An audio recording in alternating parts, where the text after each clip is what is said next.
जैसे कि आप स्क्रीन पर देख रहे हैं, आज की ये प्रॉब्लम स्टैटिस्टिक की है, जिसको पूछने वाला एक ही सब्सक्राइबर स्टूडेंट है, जिसने कि इसमें स्टैटिस्टिक के इस प्रश्न में ये पूछा है कि from the following data calculate the quartile deviation.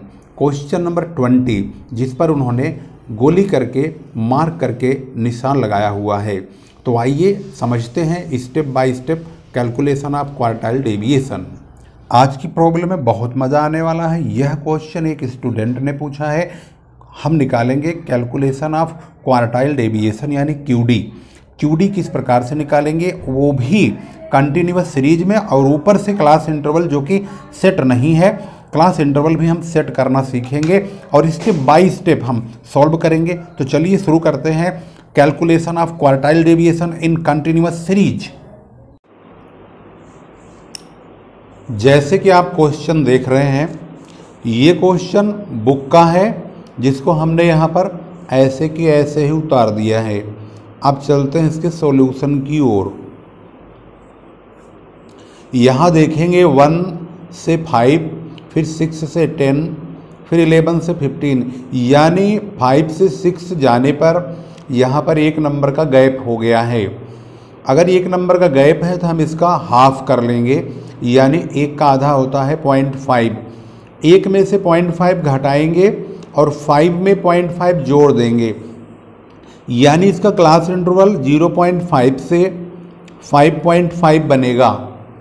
फिर अगला 5.5 से 10.5 बनेगा, और फिर 10.5 से 15.5, यानी 0.5 इधर वाले में घटेगा और इधर वाले में जुड़ेगा। इस प्रकार से ये बनता चला जाएगा, और इस प्रकार से आगे 20.5 से 25.5, और 25.5 से ये 30.5, 30.5 से 35.5, 35.5 से ये 40.5, एंड लास्ट 40.5 से 45.5 पे जाके रुक जाएगा। इसके बाद हम इसका फ्रीक्वेंसी लेंगे। इस सीरीज में फ्रीक्वेंसी कभी बदलती नहीं है, एफ यही रहेगा। 7, 10, 16, 32, 24, 18, 10, 5, 1। इस प्रकार से हमने पूरे क्वेश्चन को यहाँ पर सेट कर लिया है। अब हम यहाँ CF बनाएंगे, यानी कुमुलेटिव फ्रीक्वेंसी। 7 का 7 ही रहेगा, 7 में 10 जोड़ देंगे 17 होगा, और 16 जोड़ेंगे 33 होगा, 32 जोड़ेंगे 65 होगा, 65 में 24 जोड़ेंगे तो 89 होगा, 89 में 18 जोड़ देंगे यानी 18 जोड़ेंगे तो 107 हो जाएगा, 107। और 107 में 10 जोड़ देंगे 10 तो 117 होगा, और 117 में 5 जोड़ेंगे तो 122 होगा, और 1 जोड़ेंगे तो 123 हो जाएगा। अब हम फॉर्मूला लगाएंगे Q1 का, यानी फर्स्ट क्वार्टाइल। इसका फार्मूला होता है size of n upon fourth item.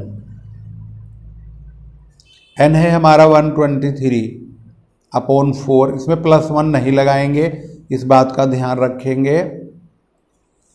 इसको हम फिर डिवाइड करेंगे। 123 को 4 से डिवाइड करने पर हमें मिलता है, यहाँ पर देखेंगे 123 अपॉन 4 करने पर 30.75 आइटम नंबर आएगा, इस बात को नहीं भूलेंगे। हम 30.75 को यह चेक करेंगे कि ये कहाँ पड़ेगा, तो ये CF में देखेंगे, तो CF में 30.75 बिल्कुल 17 को क्रॉस करके 33 में लाइज करेगा। इसके ठीक सामने ये जो नंबर है क्लास इंटरवल का पहला नंबर, इसको हम L1 के नाम से जानेंगे और इसकी कोडिंग कर देंगे 10.5। इसके बाद दूसरा कोडिंग करेंगे हम इसी लाइन में एफ़ का। एफ़ के सामने वाले को हम एफ़ के नाम से कोड कर देंगे, यानी फ्रीक्वेंसी है ये 16। इसके बाद जिस सी एफ में ये लाइज हुआ जस्ट इसके ऊपर वाले को हम सी के नाम से डिनोट कर देंगे, यानी सी इक्वल टू है 17। और इनके बीच में जो डिफरेंस चल रहा है क्लास इंटरवल का वो 10, 5, 15 यानी कि 5 का चल रहा है, उसको हम आई के नाम से डिनोट करेंगे, यानी इंटरवल। अब हम इसके बाद Q1 का फार्मूला लगाएंगे।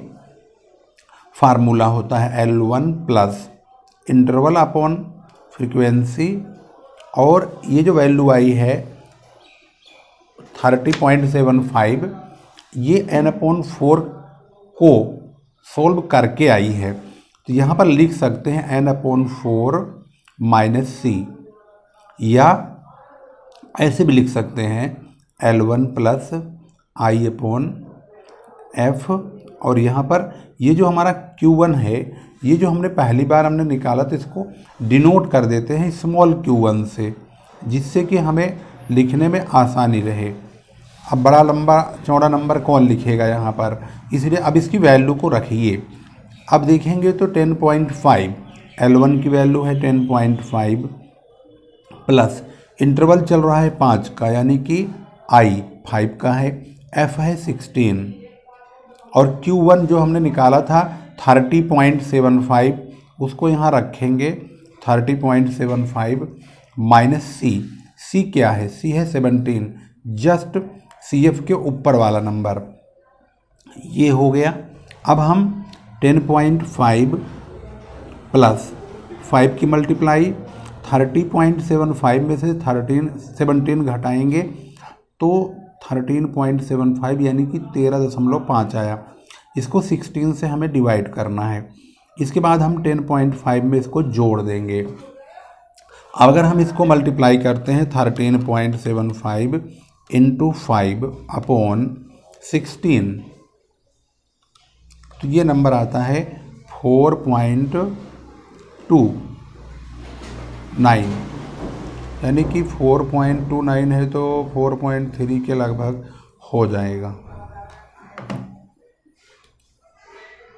इसका मतलब है 4.3 अप्रोक्स में कर देंगे। तो इसको हम जोड़ेंगे तो ये 14.8 आएगा। इस बात को ध्यान रखेंगे, ये 14.8 हमारा Q1 की वैल्यू आ गई है। अब हम इसी तरह से Q3 निकालेंगे। Q3 इक्वल टू होगा, इसकी वैल्यू भी हम बिल्कुल सेम टू सेम,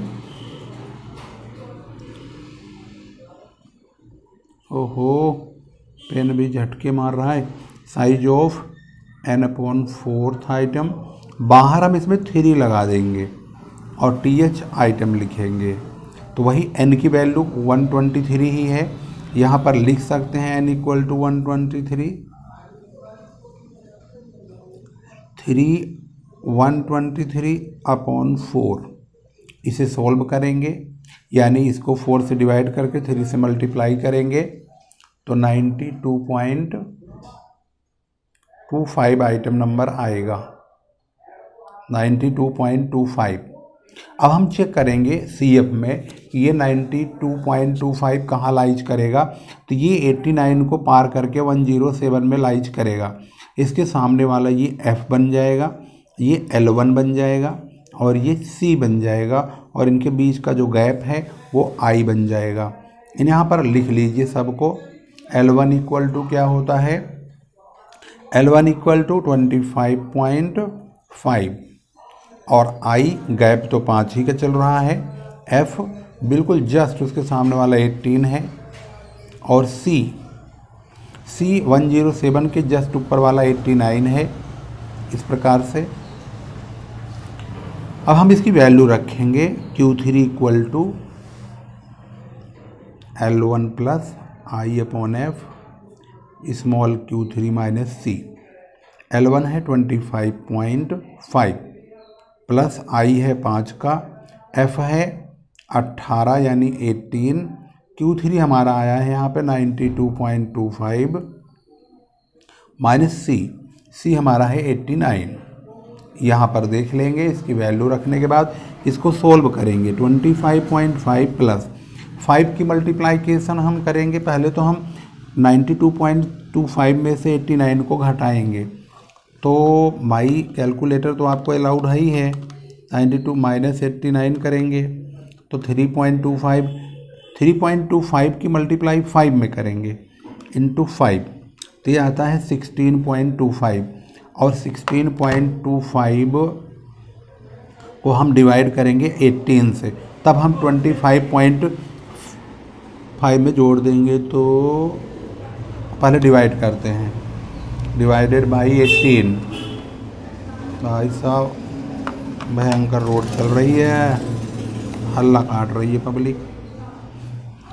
अब इसको जोड़ देंगे, ये आया है 0.902, 0.9 ही रखेंगे। 25.5 में 0.9 जोड़ देते हैं तो ये हो गया 26.4, यानी कि 26.4 आ गया। हमसे क्वेश्चन में पूछा क्या है, हमसे पूछा गया है QD। QD का फार्मूला, यानी किसको बोलते हैं क्वार्टाइल डेविएशन। इसका फार्मूला होता है Q3 माइनस Q1 अपॉन 2, यानी Q3 की वैल्यू अभी निकाला हमने 26.4, तो 26.4 माइनस, और Q1 हमने निकाला है 14.8, यानी 14.8 अपॉन 2 कर देते हैं। अब हम इसमें से 14.8 यानी 14.8 घटाएंगे, 11.6 आया, इसको 2 से डिवाइड कर देंगे तो ये भाई 11.6 डिवाइडेड बाई 2, अगला हमारा आंसर आने वाला है अपॉन 2 करेंगे तो आया 5.8 आया। ये 5.8 हमारा QD का आंसर है। इस प्रकार से आपने यहाँ पर क्वार्टाइल डेविएशन कैलकुलेट किया है। ये क्वेश्चन एक स्टूडेंट का है, परंतु ये स्टैटिस्टिक का क्वेश्चन है, इम्पोर्टेंट क्वेश्चन है। इसमें हमने शुरू से स्टार्ट किया है। ये किताब का क्वेश्चन है जिसका फ़ोटो इन्होंने व्हाट्सएप पे भेजा है और उसको हमने आपके सॉल्यूशन में लगा दिया है स्टार्टिंग में ही, और वहाँ पर आप आंसर भी इसका बाकायदे मिला सकते हैं और देख सकते हैं इसका आंसर बिल्कुल बुक से एकदम डिक्टो मैच हुआ है। और किस प्रकार से इसको सॉल्व किया गया है इस वक्त आप स्क्रीन पर बाकायदे देख रहे हैं।